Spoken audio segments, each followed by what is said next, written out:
আসসালামু আলাইকুম সুপ্রদর্শক মণ্ডলী, সবাইকে জানাই কেশবপুর টিভি চ্যানেল এবং বাংলাদেশ ডিজিটাল টিভি ফেসবুক পেজের পক্ষ থেকে আন্তরিক শুভেচ্ছা এবং অভিনন্দন। দর্শক মণ্ডলী, আমি এমডি আলমগীর হোসেন, আমার সহকারী রয়েছেন বড় ভাই উজ্জ্বল সহ আরও অনেকে দেখতে পাচ্ছেন। আমরা সবাই পরিচয় যাব। এই মুহূর্তে কিন্তু আমি উপস্থিত হয়েছি ঐতিহ্যবাহী মহাকবি মাইকেল মধুসূদন দত্তের জন্মস্থান এই সাগরদাড়িতে আমরা উপস্থিত হয়েছি এবং মহাকবি মাইকেল মধুসূদন দত্তের যে মধু মঞ্চটা আপনারা জানেন, সেই মধু মঞ্চের সামনে কিন্তু আমরা অবস্থান করেছি। যে আগামী 24শে জানুয়ারি মহাকবি মাইকেল মধুসূদন দত্তের 201তম জন্মবার্ষিকী উপলক্ষে কিন্তু 7 দিন ব্যাপী মধুমেলা হতে যাচ্ছে। আর এই মধুমেলায় এবার যিনি এই মধুমেলাকে যিনি কিনেছেন তিনি আমাদের পাশে রয়েছেন। আমরা তার সঙ্গে কথা বলবো। আসসালামু আলাইকুম ভাই। ওয়ালাইকুম আসসালাম রহমতুল্লাহ। কেমন আছেন ভাই? আলহামদুলিল্লাহ, আপনারা সবাই কেমন আছেন? আলহামদুলিল্লাহ, আমরা ভালো আছি। ভাই, আপনি কি কখনো ভেবেছিলেন যে আপনি এবার মেলা কিনবেন? না, আসলে এটা আমরা ভাবিনি। গত 17 বছর একটা ফ্যাসিস্ট সরকার আমাদের উপর জগদ্দল পাথরের মধ্যে ছিল। তারা মেলার নামে প্রকৃত সংস্কৃতিকে পাশ কাটিয়ে তারা অশ্লীল যেটা মানুষকে নিয়ে দেখা যায় না, একসাথে পরিবেশ জানায়, এরকম একটা মঞ্চ তারা তৈরি করেছিল যেখানে মানুষের আনাগোনা হয়তো বা ছিল, কিন্তু আসলে সংস্কৃতিটা পিছিয়ে পড়ে গেছিলো।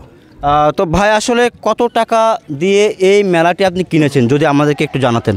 আসলে মূল মেলাটার 2টা পার্ট আছে। একটি পার্ট হলো স্টল আর একটা পার্ট হলো মূল মেলাটা আমি কিনছি 8,13,200 টাকা দিয়ে আমি এই মেলাটা কিনছি। দর্শক মণ্ডলী, আপনারা বুঝতে পাচ্ছেন যে 38,213,000 টাকা এবার কিন্তু মেলা বিক্রি হয়েছে এবং কিনেছেন এই 2 নম্বর চিংড়ি ইউনিয়নের সাগরদাড়ি ইউনিয়নের বাংলাদেশ জাতীয়তাবাদী দলের সম্মানিত সভাপতি জনাব আকরাম খান। তিনি কিন্তু এই মেলাটি এবার কিনেছেন। আমি ভাইয়ের কাছে একটা জিনিস জানতে চাইবো, এইবার এই মেলায় মানে কোন কোন বিষয় নিয়ে সাজানো হচ্ছে যদি একটু বলতেন। আসলে মেলাটা নিয়ে আমরা একটা চ্যালেঞ্জ দিছি। বিগততে যে অশ্লীল ছিল, যে নৈরাজ্য ছিল, বিশৃঙ্খলা ছিল, সেটা থেকে আমরা বেরিয়ে এসে একটা সুন্দর সুশৃঙ্খল সুষ্ঠু একটা বিনোদনমূলক মেলা আমি উপহার দিতে চাই। আসলে এই মেলাতে নিরাপত্তার জন্য মানে কেমন প্রস্তুতি নিচ্ছেন আইন শৃঙ্খলা বাহিনীর দিক থেকে? আসলে নিরাপত্তার দিনে আইন শৃঙ্খলা বাহিনী আছেন, তারা আমাদেরকে 250 আইন শৃঙ্খলা বাহিনীর ফোর্স দেবেন, 30 জন দেবেন রিজার্ভ, অর্থাৎ 280 জন। আমি ব্যক্তি, আমার দলীয় বা আমার যারা দলের লোক আছে তাদেরকে আমি 250 লোক দিচ্ছি। তারা আমার ব্যানার নিয়ে, আমার নাম নিয়ে তারা মাঠে থাকবেন এবং তারা এটা পরিচালনা করবেন মাঠটা। মধুমঞ্চ আমাদের পিছনে যেটা আমরা দেখতে পাচ্ছি, এই মধুমঞ্চে আমরা প্রতি বছরই আসি এবং এখানে আমরা অনেক সরকারিভাবে অনেক অনুষ্ঠান দেখি। ভালো ঢাকা থেকে অনেক জায়গা থেকে ভালো ভালো শিল্পী আসেন। তো আসলে এই সরকারি মঞ্চে এবার প্রধান কোনো আকর্ষণ থাকছে কি না? আমি মনে করি যদি এই সরকারি মঞ্চে যদি একটা ঘোষণা হয়ে যায় যে ভালো একটা শিল্পী আসবে, ভালো একটা নায়ক আসবে, গায়ক আসবে, নায়িকা আসবে, যখন পাবলিশ পেস্ট হয়ে যাবে তখন কিন্তু এই মধু মঞ্চের জায়গা দেওয়াটা অনেক টাফ হয়ে যাবে। তো আগের থেকে এমন কোনো পরিকল্পনা নেওয়া হচ্ছে কি না যদি একটু বলতেন।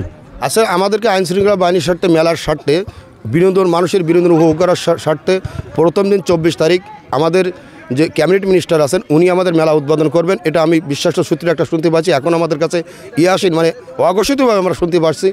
আর 24 তারিখই এই মেলায় আমাদের মঞ্চের শিল্পী থাকবেন মনির খান। দর্শক ভাই কি বললেন? ভাই কি ভুল করে বললেন কি না আমি বুঝতে পারলাম না।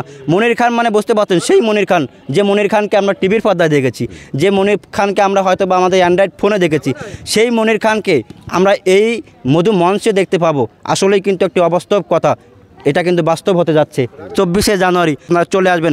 আকরাম ভাই, আর কি আকর্ষণ আছে আমরা শুনতে চাচ্ছি। আসলে দেশটা তোমার বাপের নাকি মৌসুমে আছে 27 তারিখ মানে দেশটা তোমার বাপের নাকি করছো ছলাকলা। হ্যাঁ, করছো ছলাকলা। এই গানটি যিনি গেছেন ওই শিল্পী মৌসুমী উনি থাকতেন 27 তারিখ।